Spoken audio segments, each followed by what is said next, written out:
같은 아스날, 심지어 선발 라인업이 같다고 할지라도 상대가 누구냐, 상대가 노팅엄 포레스트냐, 크리스탈 팰리스냐, 맨체스터 시티냐에 따라서 매 경기가 다른 표본이라고 이제 제가 얘기를 많이 했죠. 그러다 보니까 자신의 장점과 강점을 잃어버리지 않는 선에서 상대에 입각해서 매 경기 다른 전략 전술이 수립된다고 이제 제가 반복적으로 굉장히 많이 얘기를 했는데 이번 크리스탈 팰리스전에서도 이것이 여지없이 드러났습니다.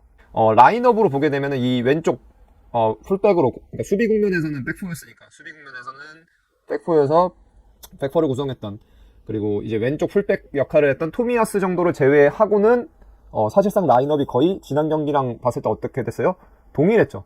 동일했는데 상대가 노팅엄 포레스트가 아니고 크리스탈 팰리스다 보니까 실질적으로 선수들이 위치하는 공간이 동일했어요? 아니면 바뀌었어요?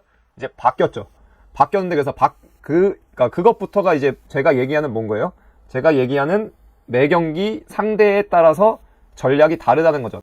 그러면은 이번 경기에서는 구체적으로 이제 지난 노팅엄 포레스트전이랑 뭐가 달랐냐? 선발 라인업은 거의 동일했는데, 토미야스 빼고 동일했는데 뭐가 달랐냐라고 이제 얘기를 할 수 있을 것 같은데, 그거에 대해서 얘기를 해볼게요.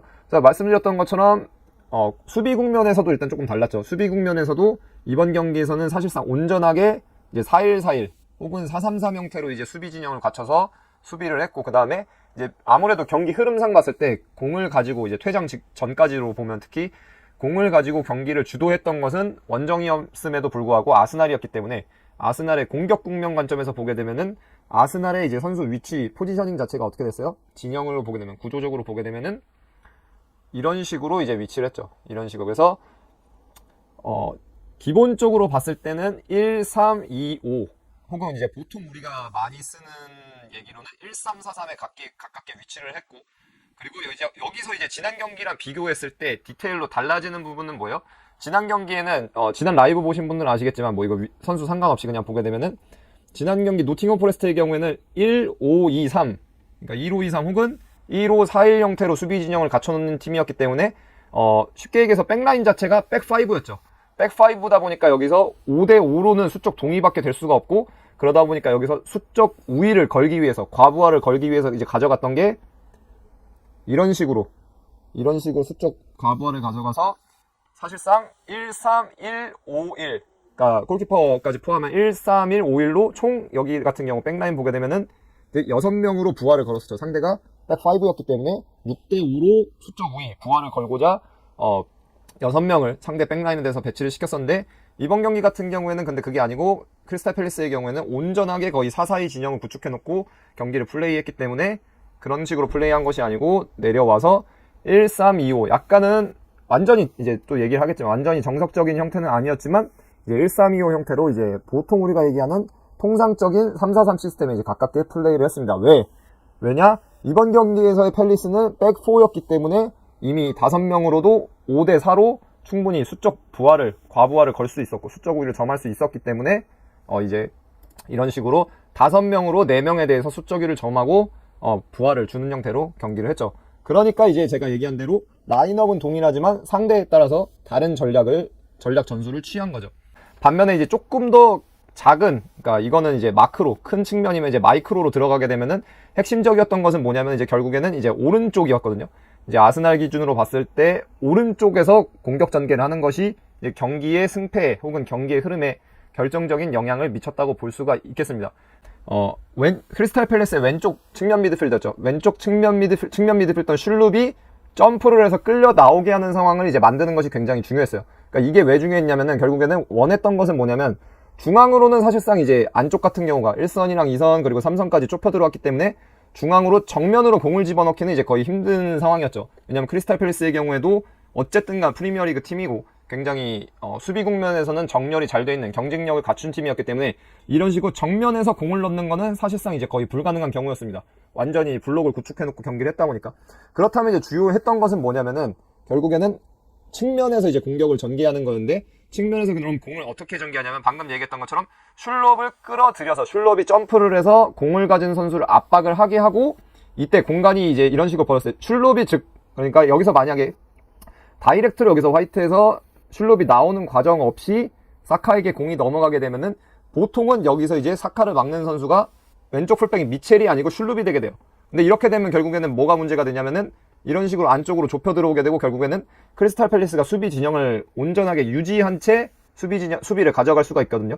그렇기 때문에 아스날이 원했던 건 뭐냐면은 화이트가 공을 가지거나 혹은 화이트가 공을 가진 경우나 혹은 파티가 반라인 내려와서 상대 1선이랑 같은 높이에서 이제 공을 가질 경우, 그래서 이 두 경우를 통해서 화이트가 방금 얘기했던 화이트가 공을 갖거나 화이트가 공을 가져서 슐롭이 점프를 해서 압박을 오고 거기서 사카에게 공이 나가든지, 아니면은 방금 말씀드렸던 것처럼 토미야스가 좀 더 와이드하게 벌려 있고 화이트가 들어오고 여기서 파티가 나와서 반라인 밑에서 공을 잡고 여기서 슐롭을 또 끌어들여서 여기서 측면에서 공이 나가든지, 혹은 뭐 무조건 사카한테만 나가는 건 아니었고 다들 이제 아시는 것처럼 이런 식으로 슐롭이 끌어들여졌을 때 이제 결국에는 웨데고르가 슐롭의 등 뒤 측면 공간으로 빠져나와서 이제 공을 잡는 경우도 있었고요. 그래서 이런 식으로 결국에는 슐롭이 끌어들여진 이후에 공을 전개해서 뭐 웨데가르가 공을 잡을 경우에는 이제 사카가 안쪽으로 짚어들어오고 여기서 공을 가짐을 통해서 아까도 얘기했던 것처럼 크리스탈 팰리스의 백라인에 대해서 5대4 수적 우위 상황을 만드는 게 굉장히 중요했습니다. 실제로 그리고 그게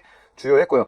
근데 그리고 나서 이제 또 얘기를 해볼 만한 부분 뭐냐면 이제 득점 관련해서 봤을 때 그냥 페널티킥으로 득점이 들어갔기 때문에 별로 뭐 그냥 어떻게 하다 보니까 페널티킥으로 득점이 들어간 것이 아니냐라고 이제 생각하시는 분도 계실 수도 있는데 사실은 그렇지가 않았고 이제 방금 제가 얘기했던 부분에 입각해서 결국에는 이제 페널티킥이 나왔다고 볼 수가 있거든요. 그래서 그 부분에 대해서 좀 얘기를 해볼게요. 방금 얘기했던 일련의 과정을 거쳐서 아스날이 전체적으로 자신들의 진영을 다 끌어올려서 이런 식으로 크리스탈 팰리스를 자신들의 진영에다가 가둬놓는 것에 성공을 했을 때 진영을 가둬놓게 되면은 이제 여기서 보게 되면은 오른쪽 측면에 이제 공이 있을 때가 계속해서 주요한 방식이었는데 이런 식으로 이제 공이 움직였을 경우에 사카가 공을 가지고 있기 때문에 이제 미첼이 보통은 왼쪽 풀백이니까 이제 대응을 했고, 대응을 했을 때 이제 크리스탈 팰리스 입장에서 사실 그냥 이렇게 계속해서 제가 반복해서 얘기하고 있는 이 5대4 상황이 발생했을 경우에 문제는 뭐냐면은 제가 쓰는 표현으로 이제 갭이죠. 인터벌. 선수와 선수 사이의 공간이죠. 특히 지금 상황 같은 경우는 어떤 공간인가요? 이 미첼과 구에이 사이의 공간. 그러니까 미첼의 등 뒤가 되는 거죠. 미첼의 등 뒤가 되는 공간이 이제 문제가 되는데 여기서 이제 크리스탈 팰리스가 대응했던 방식, 택했던 방식은 뭐냐면 보통은 여기서 이제 웨데고르가 미첼의 등 뒤로 움직이고 여기서부터 이제 플레이가 이어지거든요. 그래서 백포인 상대를 아스날이 지난 시즌부터 공략을 할 때를 보게 되면은 철저하게 이런 상황을 공략을 합니다. 그리고 이제 대표적이었던 게 풀럼 원정 같은 경우도 있었고요. 근데 이제 이거를 막기 위해서 크리스탈 팰리스가 택했던 건 뭐냐면 노팅엄 포레스트처럼 지속적으로 백파이를 형성하는 건 아니었지만 이제 중앙 미드필더 중에 왼쪽 8번이었던 레르마가 웨데고르가 마르틴이 이런 식으로 움직였을 경우에는 마르틴을 마크를 해서 일시적으로 이런 식으로 백파이브를 구성을 했습니다. 백파이브를 구성을 하고, 그리고 이제 뭐 다들 아시다시피 사카의 경우에는 이미 이제 리그에서도 원원원에서는 1대1에서는 탑이잖아요. 거의 리그에서는 탑 수준의 원원원 자원이기 때문에 여기서 만약에 웨데고르에 대해서는 레르마가 마킹을 가지고 하고, 그리고 사카가 공을 가진 상황에 대해서는 이제 슐룹까지 가서 이런 식으로 2대1 상황, 그러니까 쉽게 얘기하면 이제 농구에서 많이 쓰는 용어죠, 사실 이거는. 그래서 농구에서 많이 쓰는 용어를 보게 되면은 제가 했던 세미나 오신 분들은 다들 아마 기억하시겠지만 이런 식으로 더블팀을 가져왔습니다. 그러니까 왼쪽 풀백이었던 미첼과 왼쪽 윙어였던 슐룹이 사카에게 붙어서 이제 더블팀을 가져가서 2대1로, 왜냐면 사카는 1대1이었을 때 질적 우위가 있어서 미첼을 쉽게 벗겨낼 수가 있으니까 그 질적 우위가 발현되지 않게 하기 위해서 슐룹을 붙여서 수적 우위를 자신들이 가져가려고 했던 거죠. 그렇게 되면 여기서 이제 크게 보게 되면 여기서 3대2로 수적 우위를 가지고 수비를 한 것처럼 보일 수가 있습니다. 여기까지만 보면요. 여기까지만 보면 그럴 수도 있는데, 근데 실제 경기에서 이제 나왔던 상황, 그리고 이제 페널티킥이 나왔던 상황이 언제냐면은 코너킥이 또 나왔고, 지난 노팅엄 포레스트전이랑 마찬가지예요. 코너킥이 나왔고, 코너킥이 나온 이후에 프리킥이 나와서 그게 이제 페널티킥까지 이어졌거든요. 중요한 건 어쨌든 이제 코너킥이 나오고 또 정렬되지 않은 상황에서 프리킥까지 나왔다는 거거든요.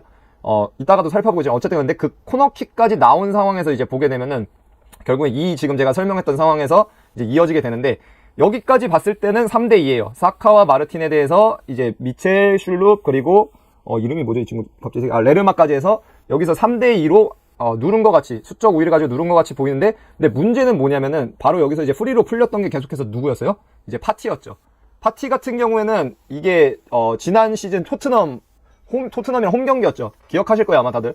토트넘이랑 홈 경기였을 때 거의 이거랑 동일한 상황이에요. 물론 그때 토트넘은 이제 1-5-4-1 형태로 수비를 하는 상황이었지만 마찬가지로 사카한테 대해서 이제 더블팀이 붙고, 더블팀이 붙었을 때 사카는 더블팀에 대한 대처가 굉장히 좋은 선수예요.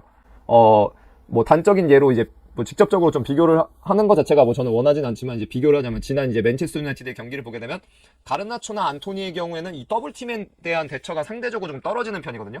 그런데 사카의 경우에는 이 더블팀이 왔을 때 자신이 수적 열세에 놓였을 때 프리로 놓이는 선수가 누군지 그리고 그걸 인지하고 팀이 어떤 플레이를 가져가야 되는지를 정확하게 인지를 하고 있어요. 그래서 토트넘전도 마찬가지로 골 넣었을 때 사카한테 이제 더블팀 붙었을 때 사카가 대각선 뒤로 주고 그리고 그때 프리로 풀린 파티가 이제 중거리 슛에서 골을 넣었었는데 이번 경기도 마찬가지예요. 더블팀을 한다는 거는 근데 결국에는 뭐냐면 부채예요, 부채. 그러니까 무슨 말이냐면은 여기서 슐룹은 사실상 보게 되면은 제가 아까 여기서만 봤을 때는 지금 네모로 돼 있는 것만 봤을 때는 3대 2잖아요. 크리스탈 팰리스가 수적 우위를 가지고 아스날을 저지한 것처럼 보이지만 근데 파티가 오게 되면은 이제 얘기가 달라지는 거죠.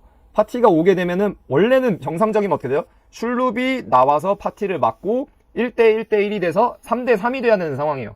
근데 3대 3이 돼야 되는 상황인데 여기서 슐룹이 더블팀을 가져갔기 때문에 부채가 생긴 거죠. 빚이 생긴 거예요. 뎁트가. 빚이 생긴 거예요. 그리고 그 빚이 되는 공간이 대각선 뒤에 있는 파티였고 여기서 이제 토트넘전에서는 지난 시즌에 골이 들어갔던 거고 이번 경기에서는 여기서 파티에서 크로스가 이제 먼포스 쪽으로 올라가면서 여기서 이제 크리스탈 팰리스 수비가 걷어내면서 코너킥이 나왔거든요. 그리고 그러면서 이제 프리킥이 그 이후에 나오고 페널티킥까지 나왔고요.